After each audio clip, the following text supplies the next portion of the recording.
everyone. Welcome to my channel. I'm Agnes 𝙒𝙮𝙎, corporate trainer and Gallup strength coach.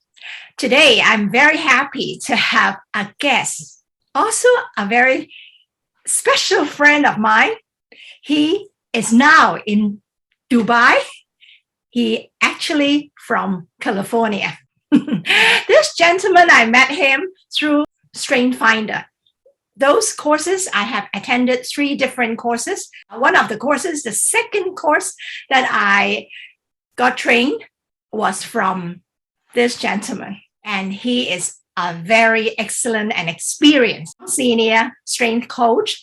He is one of my very favorite teachers, and he taught me at the strength coaching course in the early 2018. Yeah, and I have the privilege to meet Danny. So without further ado, I would like Danny to introduce himself. Thank you, Danny. You're welcome, Agnes. It's such a pleasure to invite it to your podcast, and thank you for what you're doing. Really delivering really quality messages and sharing it with your audience and around the world.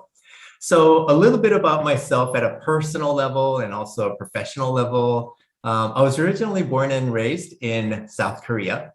And when I was 3 years of age, I first came to the US. I remember I was very young and I didn't speak English, and I was the kid who couldn't speak a language. And then when I was about 7, 8 years old, I went back to Korea. And at the time then, I was the person who didn't speak Korean. So when I was very young, I was kind of known to be the kid who couldn't really speak the language at important moments. So I kind of grew up in both sides of the country, the US and Korea. And my life path, a big part of my life, I think, was feeling very insecure. I'm a naturally very introverted person. And when I was growing up, being introverted wasn't cool. Being extroverted, being charismatic, that was the cool thing, kind of cool thing to be. And kind of being more introverted, good listener, being more of an empath. I grew up a big part of my life that maybe there's something wrong with me, that I need to change my personality to be more masculine or more powerful, or more extroverted, more outward speaking, projecting my ideas.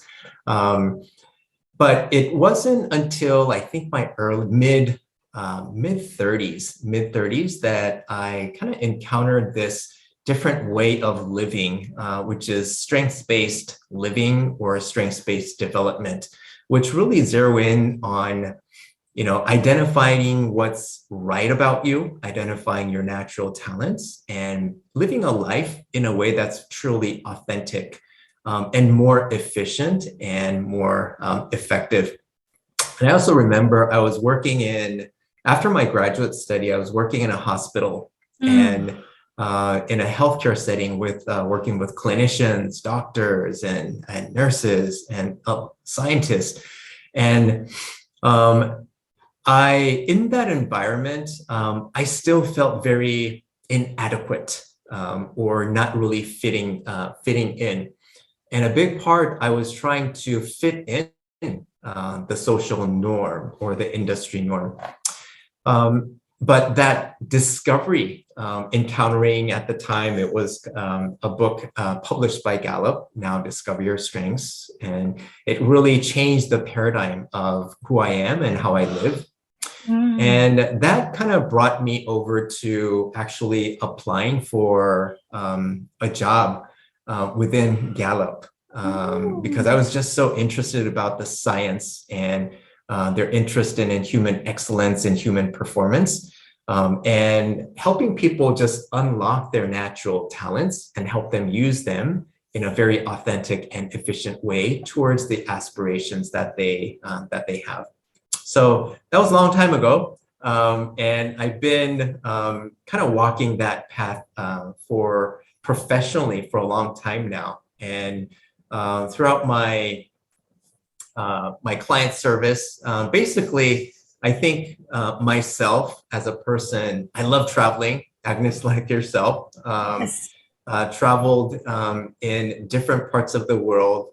Sometimes I'm in an ashram in Tamil Nadu in India. Sometimes I'm biking the rural areas of Malaysia, like 𝙒𝙭𝙎𝙧𝙚𝙤𝙬 𝙤𝙬𝙤𝙬. Sometimes I'm in the mountains of New Zealand. I love traveling, especially I love connecting with different natures, different parts of the world, and also connecting with people from different backgrounds, beliefs, walks of life. And professionally, I've been actually helping now over 4,000 leaders in different industries throughout the world. I've trained other strengths coaches now throughout the world, more than 3,000 strengths coaches. Worked with 300 plus organizations from different parts of the industries, a lot of different walks of life, doctors, lawyers, CFOs, CEOs, teachers, educators, firefighters, actresses, people from many different walks of life. And I've also spoken in different global conferences as well. So just a little bit about where I came from and what I do for a living now. Thank you so much. You know what? When I met you 4+ years ago till now, I did not know all this story and background. It's really great. I mean, very true. You have an image that you're an introvert, but from how you bring out the message, how you talk, we already can tell the relating to people, connecting to people already show all your strength. And by the way, what are your 5 top signature talent themes? Probably I also like you to share with audience, how do we get the assessment, and then how can we find out our top strength? Absolutely. So one of the things that I practice as a professional coach and as a leadership coach is this scientific approach to human development. And it's a proprietary research product from Gallup. And it's studying human performance, human excellence for over 50 years, over 5 decades. And with the big data, it's what the Gallup organization has created this very user-friendly and very accurate development tool, which is called the CliftonStrengths assessment. What that assessment does is simply, just like I have 2 hands, but of the 2 hands, one is more dominant. I'm right-handed. So if I know I'm dominant, I'm right-handed, then if I'm engaging, let's say I want to become a sushi chef, then holding the knife and learning how to fillet a fish with my right hand has a lot more higher probability of success and return on investment. If I were to learn how to paint, then holding the brush with my right hand will be more effective, and the return on investment will be much more higher. So similar to that, we all have very different talents. And we have not just 2 talents, but many talents we have within. But we don't have those talents with equal dominance. So what the assessment does, it's help people identify what their dominant talents are and help them identify it so they can use them more efficiently and effectively in their life and in their career. Wonderful. There's 34 different groupings of talents, and the ones that are dominant for me it's called individualization. Another one is called empathy, connectedness, harmony, and developer. So the key essence is I love to identify what's unique about people and kind of have some precision and understanding people's strengths and their unique talents. I'm a huge empath. I'm very good at sensing people's emotions. I'm pretty good at connecting with people and having a holistic spiritual view of the world. I love helping people and helping them grow, as well as build collaboration. So those are some of the key kind of dominant talents that I have myself. And Agnes, you also have some pretty powerful dominant talents yourself as well. Yes. What are some of the ones that you have? Communication, positivity, woo, win others over. That is woo. Mhm. And then belief, connectedness. I love to share stories. I really enjoy that kind of sharing with story and presentation skill, public speaking. This is my very strong part. And also my positivity can always change different kind of perspective. COVID is not that bad. I can always see the good side and always the silver lining. That is my very big part. Today, this topic is why strength matters. I'm sure you have shared so much with like over 4,000 leaders around the world. How long have you been with Gallup and being a strength coach? Now 16 years. Wow. Yeah. Very experienced. A little bit over a decade, yes. Now, I know you are a very humble person.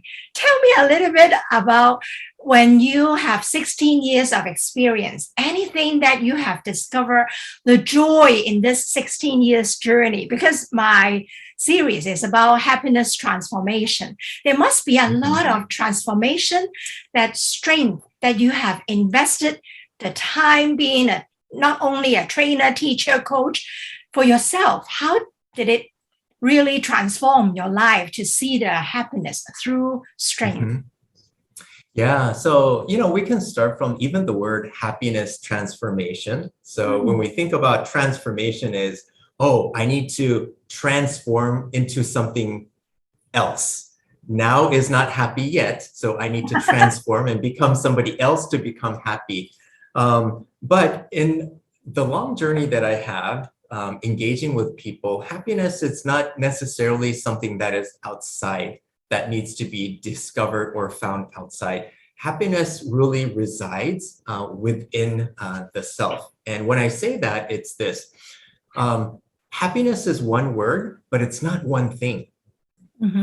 Happiness is not one thing. Happiness exists in different forms and shapes in different people. So happiness, Agnes, for you, doesn't necessarily mean it's the same happiness to me. Happiness to me, or for another person, they're not always identical. So this journey helps people identify and really find their authentic essence of happiness, which enables them to transform and become more of an authentic version of who they are. So for example, happiness to you might be being able to speak in front of a large audience and storytell and deliver a very, very important message that the world needs to hear. So you're somebody who leads with high communication. It's fun for you. It's part of what gives you joy and happiness. For another person, that can be a very scary thing to do. And it means stress, it means hard work, it means gritting through, it means, really toughening up. It's not a source of happiness, it's a source of fear. And so we are all very, very wired differently. And in this journey, it's really cool to help people almost identify and start searching their integrity. So why is strengths-based development important is it's because we would never ask a fish to fly. We would never really, catch a bird and say, hey, you're good at flying. Let me just submerge you into the water and, teach you how to swim. Because for a bird, flying might be happiness. For a dolphin or a fish, swimming in the water is happiness. So happiness, it's not just one thing. And throughout this process, we can really help people identify their essence, their authentic way. Because when we chase things outward, try to be like another person's happiness, or seek it outwards, in the long term, short term, it might feel good. But in the long term, we start losing almost our integrity of who we are. And that's probably why we see many people who are highly successful, but not very happy, or they're very successful, but may not feel very fulfilled because they're living a life in a way that's not very authentic to who they are naturally.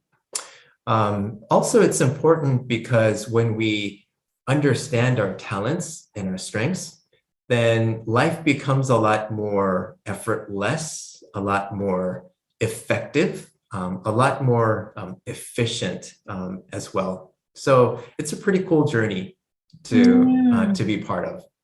So it also relate back to what you say when you were young. You like to be more masculine. You like to be another person. And you did not see your uniqueness. Now you embrace all the uniqueness. And then thank you so much. It's very rich. I mean, that's sharing. Because you talk about there are like 34 different talent themes. Somehow you mentioned all the top 5 signature themes. It's not really my very top one. So does it mean that we are very different? How can I have your talent? Or will you envy another person have another kind of talent? Can you share with us? Yeah, absolutely. So it's kind of like, do I need other people's talent to be successful? And initially, it feels like the answer is yes. Ooh, you're pretty cool, Agnes. I want to be like you. I want your communication. You're very good at, sharing your ideas, and you're a great storyteller. And I want your positivity because you're very energetic and it's very infectious. But one thing if we really examine that thought, what we really want, it's not the talent itself. What we want is the outcome that we are associating with that talent. So for example, when we say, hey, Agnes, I want your communication, what we're really saying is, I want to be a good storyteller like you are. I want to be a great communicator like you are. I want to be a great teacher like you are. I want to be a great public speaker like you are. So it's really the outcome that they're associating with that word, what they want. Now, that particular outcome, we can find different ways and strategies to bring out that outcome differently in a more authentic fashion. So for example, Agnes, you and I both teach, you and I both run workshops, you and I both are great coaches, but the way you communicate is different than how I communicate. For yourself, you have a particular authentic communication style. The way I bring out communication it's different, but I still can bring out the outcome. So both of us can be seen as great communicators, but our styles are very different and unique to each other, rather than me trying to be like you or you trying to be like myself. So it's very important to identify almost like your dominant talents and strengths, so that one can create and strategize, creating those outcomes that are more efficient. There are people who are very, you just throw them a topic and they'll be able to talk about that topic very, very fluently and capture the audience. Now, somebody like myself, can I do that? Yes, I can. But the way I'm wired is that I'll have to have a plan and a structure and practice and know about the audience to kind of design a specific way to capture the emotion using my empathy. It has to be a topic that's really important to me, that I believe in, that connects with my connectedness and developer. So how I bring out that particular outcome, it's possible, but the way we get there is different.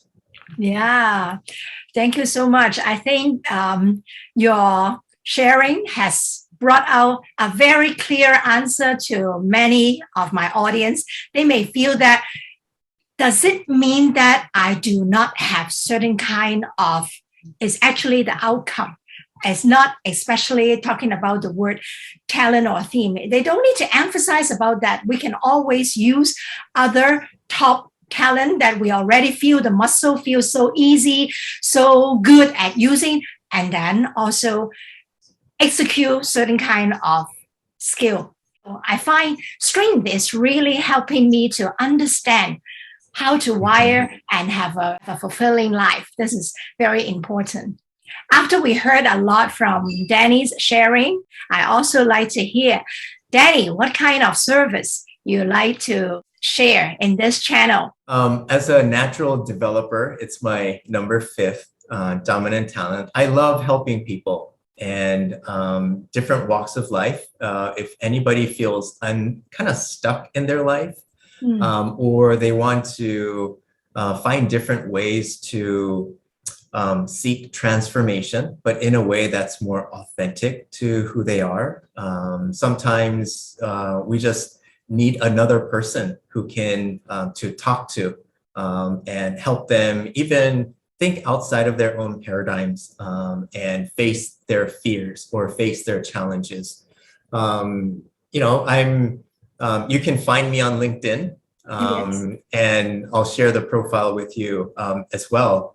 You can reach me through my email as well. And you know, if you're somebody who really is genuinely seeking something that is important to you and want to find that kind of aspirational state in a way that's really authentic, then you know, reach out to me and I'd love to help you. Thank you so much for this sharing. I'm sure it is important. A lot of people need transformation, and they can always reach out to you. Last but not least, my channel is about power of gratitude.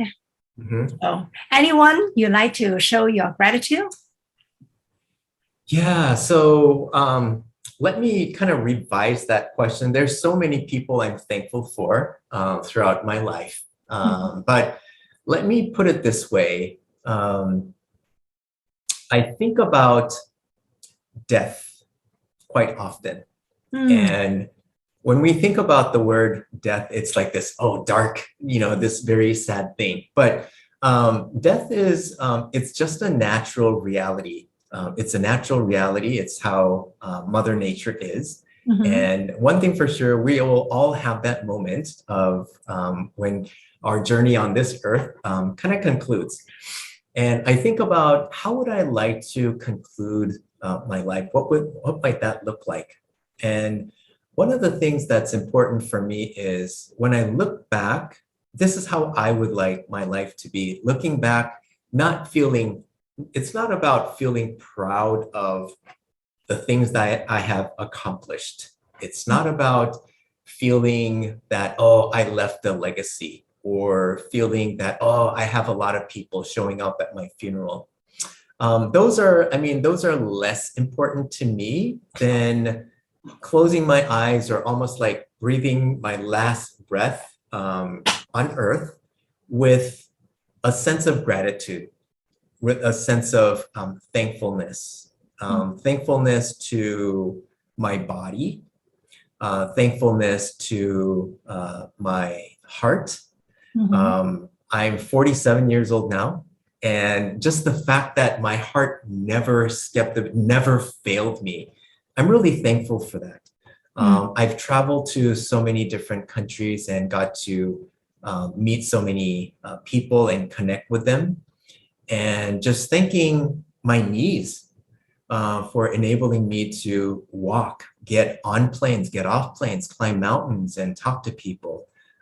Thanking my set of lungs that helped me breathe through millions of seconds, how many long time I'll live, just feeling a sense of gratitude because there's so many things we are thankful for. Sometimes it's people, sometimes it's animals, sometimes it's Mother Nature, sometimes it's even our body parts that oftentimes we take it for granted. So to me, I'm very, very thankful for that. I'm thankful for my hands, my bones, my joints, my vocal cord, even my brain, that it's operating and being able to live and walk this earth together. Well, Danny, I think this is very special. You are thanking your body. You're such a beautiful soul. I really, really feel so privileged to have you in my in my channel for this interview. And I'm sure the audience got a lot of inspiration from you. So thank you so much, Danny, for coming to share your wisdom and share all your knowledge. And the most important thing is what matters in our life. Anyone who liked this channel, please give us a thumbs up and also give us comment. Thank you, Danny, for coming to my channel, and see you again, and take care. Bye-bye. Such a pleasure. Bye. Bye-bye.